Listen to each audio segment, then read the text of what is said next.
Alright folks, the Type 5 Kari, originally called the 𝘎𝘍𝘍, premium tier 8 Japanese tank destroyer, the first of its kind. So kinda looks like a mini Yak Tiger or a Yak Panther without the connection between the upper plate and the superstructure.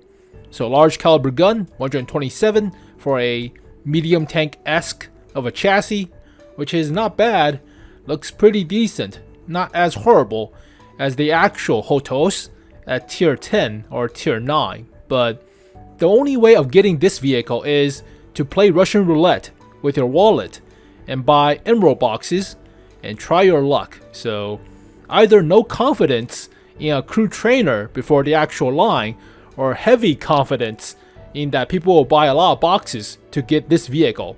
So is it worth it? Well, let's take a look at the difference between the super test and now, and let's quickly recap in under 5 minutes. So paper tank, not really a real vehicle per se. Premium makes more credit and crew XP. 127mm gun.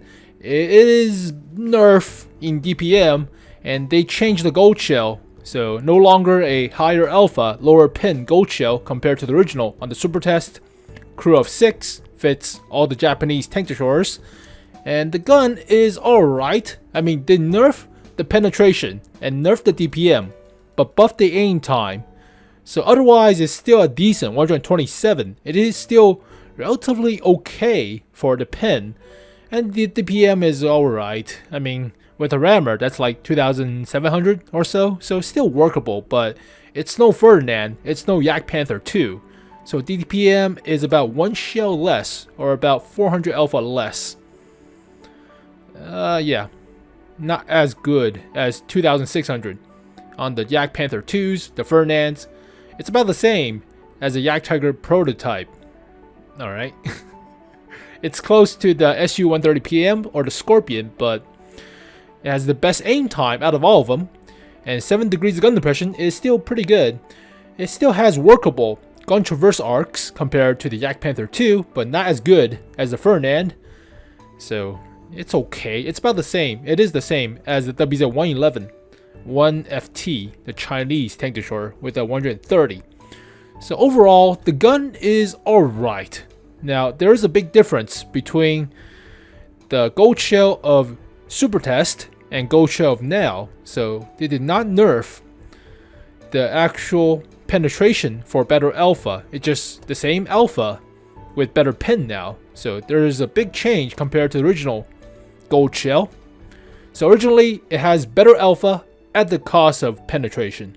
Now obviously, if you're fighting lower tiers, you'll be decimating them with especially better DPM. So back then it had 2,500 DPM.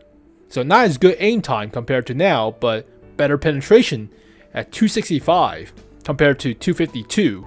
So still 500 alpha and still deals a lot of damage, but not as crazy as before. So especially without the gold shell. Now, is it a good change for the gold shell? I think it's workable. I mean, if you're fighting tier 10s, then obviously less pin means you'll get wrecked. So shell velocity is also buffed from the original super test. So originally it was 900 meters per second. Now it's 980. So see the difference? 980 compared to 900. And they did nerf the DPM, but this is the second common test. So technically they changed original DPM again. But the best part about it is they actually buff the ammo capacity from 30 rounds to 40, which is pretty decent. 30 rounds is like a IS-7 or a Russian-based large caliber gun. If you spam too much and miss, it's not going to feel good. They nerfed the health a little bit and increased the armor supposedly on the turret, but that's likely the mantlet. So the gun is workable. The shell velocity is alright. So original gold shell velocity is nerfed, surprisingly, by 100 meters per second. Alright, they did buff the aim time from 2.4 to 1.9, which is good to play as a assault gun-esque of a tank destroyer, but they did nerf the health, but increase the armor. So let's take a look at the armor segue. But in the client, 1,250 health, which is a little bit below average for assault gun tank destroyer compared to something like a T-28 or a 𝘎𝘍𝘍, but unsloped superstructure is 220, about 227, so you'll get likely pinned from higher tiers, higher caliber guns. Mantlet is thick, it's 300 for the mantlet, but yeah, they'll probably shoot gold shells or just normal shells into your superstructure. Upper plate is only 115. It's not the original advertised 200, which is about the same as the 𝘎100 levels of decent armor. So upper plate is only about 170-ish to 180 at best. Lower plate is 70, about 100. So yeah, it's a sniper now. It's not it's not like what I believe, which 200mm for the hull front is 𝘎100 levels of armor. So yeah, originally I give it a very high score because of that, but obviously that's not the case. It's not gonna have freaking 200mm at the hull front. That's insane. But other armor is practically useless. 50 at the hull sides. High explosive will hurt. And the rear is 50 as well. Roof is 42. Weird number, but high explosive from artillery shells still hurts. So don't get spotted. Most of your armor is at the mantlet.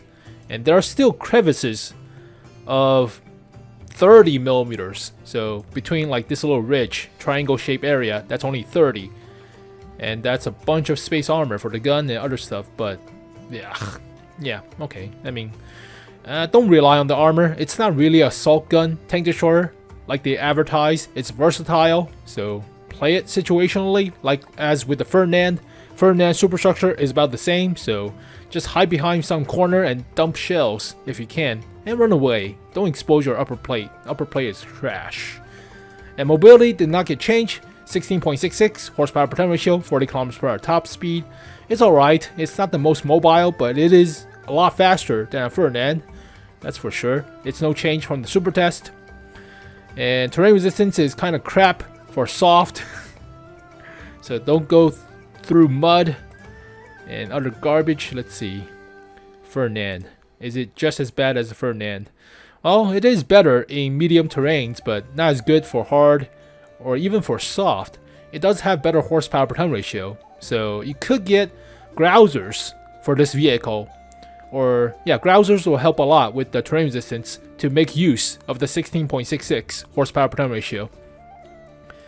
But concealment, it's assault gun tank destroyer. It's no sniper. I think that's about the same as a Scorpion.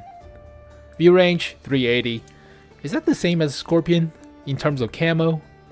That would be interesting if it is. Nope, Scorpion has garbage camo. And wow, 𝘎𝑢130PM has 19? I turn off everything, right? Yeah, I turn off everything. There's no camouflage bonus. That's pretty good. So yeah, it's about the same. Well, it's a little bit better than a 𝘎𝘍𝘍 and a Yak Panther 2 for that matter, but yeah, how much would I rate it now? I mean, originally I rated very high because of the freaking DPM, because of the freaking penetration and the alpha and the DPM combo, as well as the armor. So originally I rated 7.5 depending on armor, but it's obviously not 7.5. So basically with this vehicle you probably will want rammer, obviously. You could use vents at the second slot, and either optics or 𝘬𝘓𝑠. 𝘬𝘓𝑠 are very aggressive. Optics are more passive aggressive, in the middle, right? 𝘬𝘓𝑠 are you're playing as a freaking assault gun. You're running around very quick. So I would suggest optics to be more balanced. But for field modifications, obviously go with the first one. It increased terrain resistance and durability. So this one is obviously the best one. It already has very good aim time, so go with better accuracy. Bump it down to 0.31. Wow, that's pretty good. And firing concealment. After firing concealment is always garbage, so it's always 2.4 or 1 point something, so there's no dramatic difference. Go with better view range. Duh. And finally put survivability or even scouting for your boost in terms of second equipment slot. So you can use the optics or use the vents. But with that, let's take a look how good this thing is after I configured it. That doesn't even show. Stupid. Preview button sucks. So with that, DPM is about 2,700. Not bad. Horsepower per turn ratio is still 16.44. Yeah, obviously. View range 440-ish, especially depending on crew. Aim time is quick. Accuracy is good. You can actually snipe with this thing, so it's practically a sniper. It's like a 6.5. Very good. I mean, it's no 7.5 depending on armor, depending on DPM, but still workable. But the downside to this vehicle is you have to play freaking Russian roulette. Play with the boxes. Yeah, the emerald boxes for it. It's only a chance. And you can also get garbage, like 59 patent if you don't have it. Or something like a Corvette 1. So roll your dice for this vehicle. Either it's no confidence by wargaming that a lot of people will buy it straight up just to train the Japanese crews, or very high confidence that they will spend a lot of money buying the boxes for this vehicle. So that's the downside of getting to train your Japanese crews. You have to play Russian roulette with your wallet. So yeah, scummy. But if you can just buy it outright, it's okay. It's actually very decent as a premium tank because penetration wise, not bad. DPM wise, not bad. It has the mobility, so not as slow as a Ferdinand per se. And accuracy, aim time combo, very good. Dispersion wise, let me take a final look. Oh, it's alright. Decent. I mean, compared to Ferdinand, yeah, 0.16 while moving compared to 0.2. Yeah, pretty decent. So, yeah, 6.5. But hide your upper plate and play Russian roulette with your wallet, practically. So, decent enough, but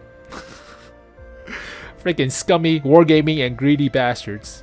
Emerald boxes. So, are we getting like 4 events with the boxes per year now, based on every quarter, right? And what the hell does the Japanese tank destroyer have to do with the Irish? They're half a world away. They have nothing to do with each other. I mean, it's green, I guess. Okay, well there you go, folks. The Type 5 𝘬𝘲, originally called the 𝘎𝘍𝘍. So definitely nerfed from the Super Test version. And it is still buff in some aspects, like aim time, but doesn't have as much DPM or penetration or the special gold shell spiciness with lower penetration for higher alpha trade-off. So cannot have speciality. Everybody is the same. Boring, right? Well, as always, thank you guys for watching this video. Hopefully you guys enjoyed it. Good luck with your boxes if you're getting to it, but playing Russian roulette, it's dangerous. So good luck to you anyways. But as always, I'll catch you guys next time. Peace.